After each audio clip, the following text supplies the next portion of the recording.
Hello दोस्तों, एक बार फिर से स्वागत है आपके अपने चैनल एसपीएस स्टडी ग्रुप में। दोस्तों मैं आज बहुत ही महत्वपूर्ण टॉपिक लेके आया हूँ, जहाँ क्वेश्चन पूछता है चिन्हों का फेरबदल करने के लिए।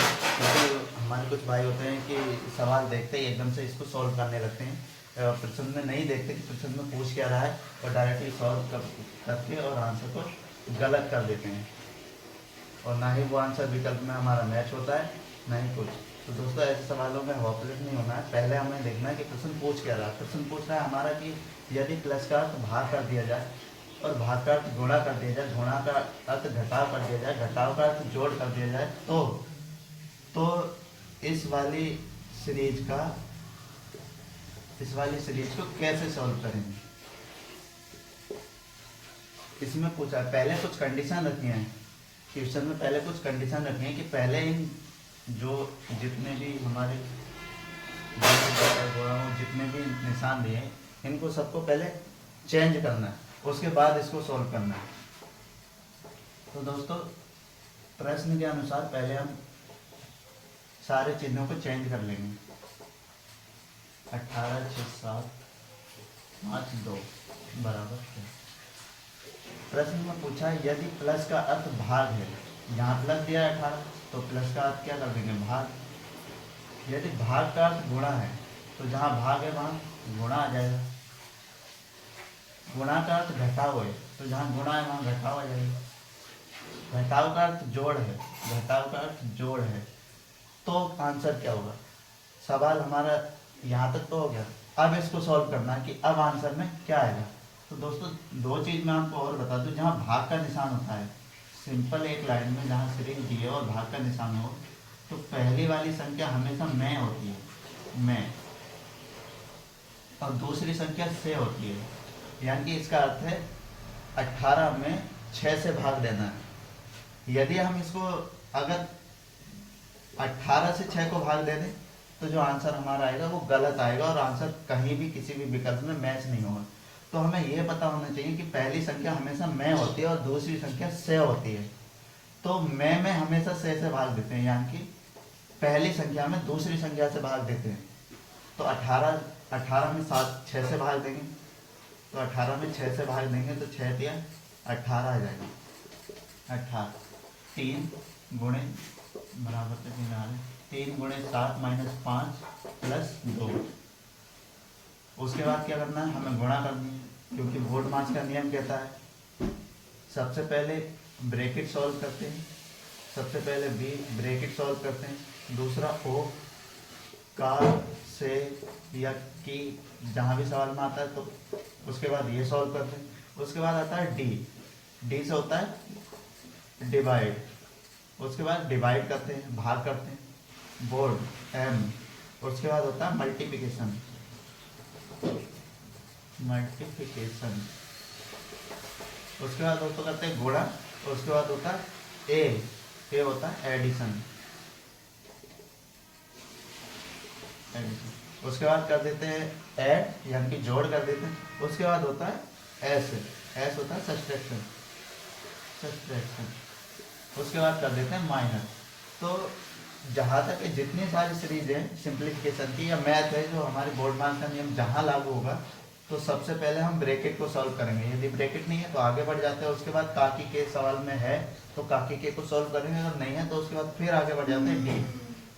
उसके बाद डिवाइड करेंगे, डिवाइड के बाद क्या करेंगे मल्टीप्लिकेशन, मल्टीप्लिकेशन के बाद एडिशन, एडिशन के बाद सब्ट्रैक्शन। तो सवाल को इस तरीके से अगर सॉल्व करेंगे तभी आंसर हमारा सही आएगा, अन्यथा सही नहीं आएगा। ठीक है, हमने कर लिया डिवाइड, डिवाइड के बाद करते हैं मल्टीप्लाई, मल्टीप्लाई करेंगे 7 की 3 से, 7 की 21 माइनस 5 प्लस 2। उसके बाद क्या करना है, ऐड करना है, ऐड करना है क्या, तो प्लस प्लस के ऐड हो जाएंगे, 21 और 2 23 माइनस 5। उसके बाद लास्ट में सबसे कर देते हैं घटाव, तो 23 में से 5 जाएंगे तो हमारा आंसर आएगा 18। 18 आंसर हमारा विकल्प डी में, तो आंसर हमारा 18 सही हो जाएगा। तो दोस्तों ऐसे सवालों में हम डायरेक्टली सॉल्व नहीं करते, डायरेक्टली सॉल्व करने से हमारा आंसर ही गलत हो जाता है। क्वेश्चन पूछ रहा है कि पहले चिन्हों को फेरबदल करना है, पहले चिन्हों को हमारे चेंज तो कर लेना है, चेंज करने के बाद इस सवाल को सॉल्व करना है। विद्यार्थी हमेशा इसको ध्यान में न देते हुए केवल इतने टॉपिक को ध्यान में लेते हैं और इसको सॉल्व करना चालू कर देते हैं। अगर हम चिन्हों का फेरबदल ही नहीं करेंगे तो आंसर कहाँ से मैच करेगा? नहीं मैच करेगा आंसर, आंसर गलत आ जाएगा। तो मेरा यही टॉपिक था समझाने का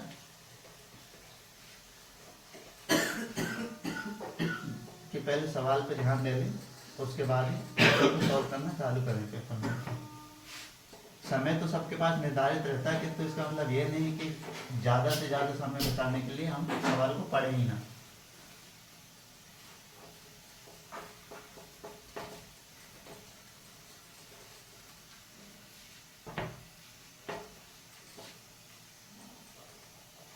ऐसे ही अगर सवाल आ जाए 25 + 5 - 2 × 6 बराबर क्या होगा? × 6 और 3 बराबर क्या होगा? अब दोस्तों ऐसे ही सवाल में फिर से हमसे पूछ लिया एक बार, प्रश्न को सेम ही रखते हैं। सवाल में पूछा 25 + 5 - 2 × 6/3 क्या होगा? तो दोस्तों सवाल तो वही है, पहले चिन्हों का फेरबदल करना है, उसके बाद ही सवाल को सॉल्व करना है। तो चिन्हों का फेरबदल करके देख लेते हैं। प्लस की जगह में क्या आएगा? भाग आएगा। तो 25 प्लस की जगह में क्या कर दिया? भाग कर दिया 5। उसके बाद माइनस है, तो माइनस का अर्थ है जोड़, माइनस की जगह में जोड़ कर देना है, जोड़ 2 कर देना। उसके बाद गुणा का अर्थ दिया है घटाव, तो घटाव कर दिया 6। उसके बाद है भाग का अर्थ कर दिया है गुणा, तो गुणा 3 बराबर क्या होगा? सवाल हमने सिंपल कर लिया। सिंपल करने के बाद इसको सॉल्व कर देते हैं। 25/5, तो मैंने पहले ही बताया था आपको, पहला अक्षर होता है मैं और दूसरा अक्षर होता है से। तो पहली संख्या में है, यानी कि 25 में 5 से भाग देना है। तो 25 में 5 से भाग देंगे तो 5 आएगा। 5 + 2 - 6, उसके बाद कर दिया गुणा, तो गुणा जहाँ आ रही है गुणा को सॉल्व कर देते हैं। 6 × 3 = 18। फिर गुणा के बाद करते हैं दोस्तों जोड़, तो 5 + के 18 - के 2 + के 5 और 2 7 -18। उसके बाद सबसे लास्ट में करते हैं घटाव, तो 7 में से प्लस के 7 में से माइनस के 18 जाएंगे, तो माइनस के 11 हमारा आंसर हो जाएगा। तो दोस्तों आशा करता हूँ कि ऐसे सवाल आप अब सॉल्व कर लोगे, हल कर लोगे और ऐसे सवाल में आपको कोई दिक्कत होगी नहीं। पहले चिन्हों का फेरबदल करना, फेरबदल करने के बाद बोर्ड मास के नियम से सवाल को सॉल्व कर देना। दोस्तों आज की क्लास में सबसे महत्वपूर्ण बात होने वाली है रीजनिंग। रीजनिंग दोस्तों ऐसी सब्जेक्ट है कि आजकल हर कंपटीशन एग्जाम में इसकी तैयारी करना अनिवार्य है और क्वेश्चन आएंगे ही आएंगे और अच्छे लेवल पे भी क्वेश्चन आ रहे हैं इससे। तो रीजनिंग में दोस्तों, रीजनिंग जहाँ से हमारी रीजनिंग स्टार्ट होती है, तो रीजनिंग स्टार्ट होती है 2 खंडों में। दोस्तों पहली रीजनिंग होती है वर्बल रीजनिंग, वर्बल रीजनिंग होती है भाषिक, और दूसरी रीजनिंग होती है non verbal reasoning, non verbal reasoning होती है अभाषिक।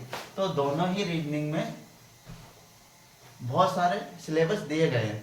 कुछ रीजनिंग वर्बल से उठाई जाती है, कुछ रीजनिंग नॉन वर्बल से उठाई जाती है। वर्बल रीजनिंग भाषिक होती है, यानी कि वर्बल रीजनिंग जो होती है,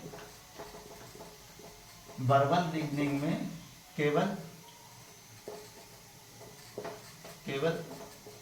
पढ़ा लिखा बंदा ही प्रश्न को समझ पाता है, प्रश्न को समझेगा, क्योंकि वर्बल रीजनिंग में सारे प्रश्न पढ़ने के बाद ही समझ में आते हैं। किंतु नॉन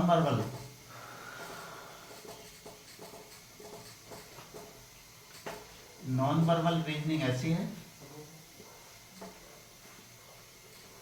जिसमें अगर कोई पढ़ा लिखा ना भी हो,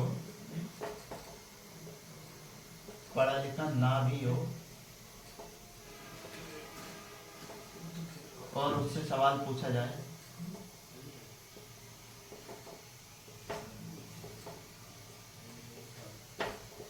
अगर कोई बंदा पढ़ा लिखा ना भी हो और उससे सवाल किया जाए तो भी कुछ % सवाल का आंसर वो दे सकता है, क्योंकि नॉन वर्बल रीजनिंग में केवल आकृतियां दी होती हैं और आकृतियों में ही पूछ लेता है कि इनमें से आकृति डिफरेंट कौन सी है या कितनी आकृति है, काउंटिंग करना होता है, गिनना होता है, तो एक बार को देख के भी नक्शा समझ सकता है। तो वर्बल रीजनिंग में दोस्तों टॉपिक आते हैं पढ़ने लिखने वाले, और नॉन वर्बल रीजनिंग में आकृति टॉपिक आते हैं। तो वर्बल रीजनिंग के मैंने दोस्तों आज सिलेबस सारे लिखवा दिए, और जो जो इम्पोर्टेंट सिलेबस लगे थे मैंने इसमें लिखवा दिए वर्बल रीजनिंग में। और पहले लिखवाया सादृश्यता परीक्षण। सादृश्यता परीक्षण में क्या है? सादृश्यता परीक्षण 3 टाइप के क्वेश्चन आते हैं सादृश्यता परीक्षण में। टाइप ए, टाइप बी और टाइप सी। टाइप ए में दोस्तों लेटर दिए होंगे,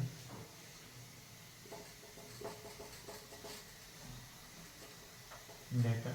टाइप बी में वर्ड दिए होंगे, और टाइप सी में आकृति से भी पूछ सकता है, आकृति। तो दोस्तों तीनों टाइप में आपको कराऊंगा विस्तार से। पहला आप समझ लीजिए वर्गीकरण है। अब शब्दों का वर्गीकरण, ये भी एक महत्वपूर्ण टॉपिक है, इससे भी क्वेश्चन देखने को हमें मिल रहे हैं आजकल। वर्गीकरण है यानी कि क्लासिफिकेशन। उसके बाद है श्रेणी। श्रेणी सीरीज, सीरीज में से तो हमेशा सवाल आते हैं। वर्णमाला परीक्षण, अल्फाबेट टेस्ट, और शब्द निर्माण, वर्ड फॉर्मेशन। दिशा परीक्षण, दिशा परीक्षण से दोस्तों बहुत सवाल आते हैं आजकल। दिशाएं ली होंगी, दिशाएं हमें पता होना चाहिए। उत्तर, दक्षिण और पूर्व और पश्चिम। पश्चिम दोस्तों दिशाओं से बहुत सारे सवाल आते हैं। पूछ लेता है राम अपने घर से उत्तर की ओर निकला, उत्तर से दाएं मुड़ा, दाएं मुड़ के फिर बाएं मुड़ा। इस तरीके से पूछ लेता है कि राम अपने घर से कितनी दूर है, राम अपने घर से कितनी दूर है, या फिर किस दिशा में है, किस दिशा में है। दोस्तों ऐसे टॉपिक पूछ लेगा। तो दिशाओं के बाद आ जाता है रक्त संबंध, ब्लड रिलेशन। दोस्तों ब्लड रिलेशन में रिलेशन के बारे में पूछ लेगा, और भाई दोस्त किसी के भी बारे में पूछ सकता है। ब्लड रिलेशन, रिश्तों के बारे में पूछे। उसके बाद आ जाता है क्रम परीक्षण, रैंकिंग टेस्ट। रैंकिंग टेस्ट में पूछेगा दोस्तों कि मान लीजिए राम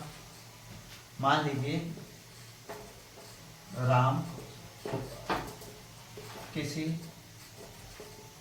पंक्ति में ऊपर से चौथे स्थान पर है, किंतु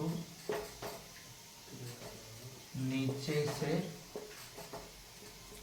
दूसरे स्थान पर है,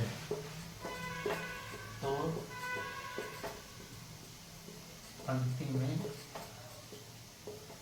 कितने लोग हैं। दोस्तों क्रम परीक्षण में यही क्वेश्चन आते हैं ज्यादातर कि राम ऊपर की ओर से चौथे स्थान पर है, और नीचे की ओर से दूसरे स्थान पर है, तो उस पंक्ति में टोटल यहाँ से यहाँ तक कितने लोग हैं ये दिखाना है। दोस्तों ऊपर से चौथे स्थान पर है तो राम से ऊपर 3 लोग होंगे, 3 तो वो हुए, चौथा राम हो गए।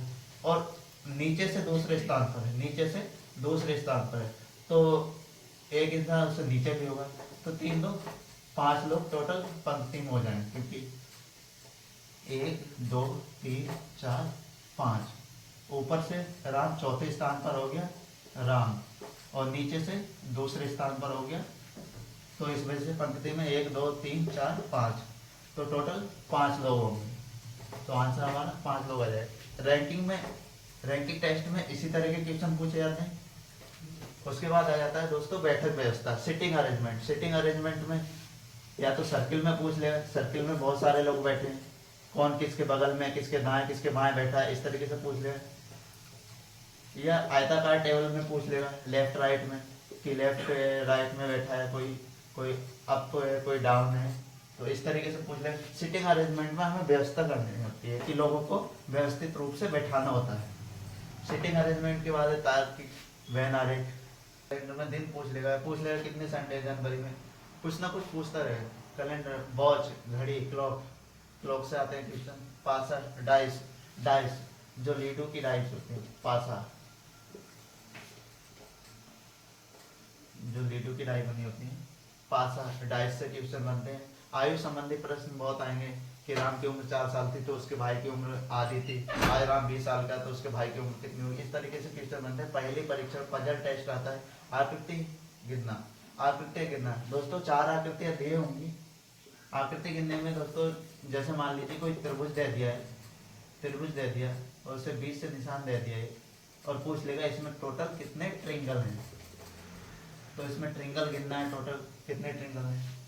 कोई आयताकार नक्शा दे दिया, इससे पूछ लिया कितने वर्ग हैं, वर्ग गिनना है कि इसमें वर्ग कितने हैं। तो दोस्तों आकृति गिनने में, फिगर काउंटिंग में इसी तरह के सवाल आते हैं।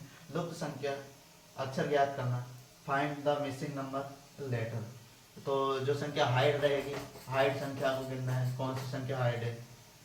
संख्या सारणी, संख्या सारणी नंबर टेबल आ जाएगा और सांप्रतिक भाषा परीक्षण आ जाएगा। तो दोस्तों मैंने बहुत ही महत्वपूर्ण टॉपिक उठाए, सारे सिलेबस इंपॉर्टेंट है और हर पेपर में लगभग आ ही रहे इनसे क्वेश्चन। तो रीजनिंग में अभी मैंने वर्बल बता दिया है, वर्बल, और ये पर डे की क्लास दूंगा मैं रीजनिंग में। वर्बल क्वेश्चन के 20 सिलेबस मैंने लिखवाए और 20 सिलेबस पर डे एक दो क्लास में एक सिलेबस को फिनिश करने की कोशिश करूंगा। दोस्तों रीजनिंग में आप भी कुछ सीखना चाहते हैं तो कम से कम 30 दिन क्लास को ले लीजिए, उसके बाद आपको एक अलग ही सुधार देखने को मिलेगा रीजनिंग में।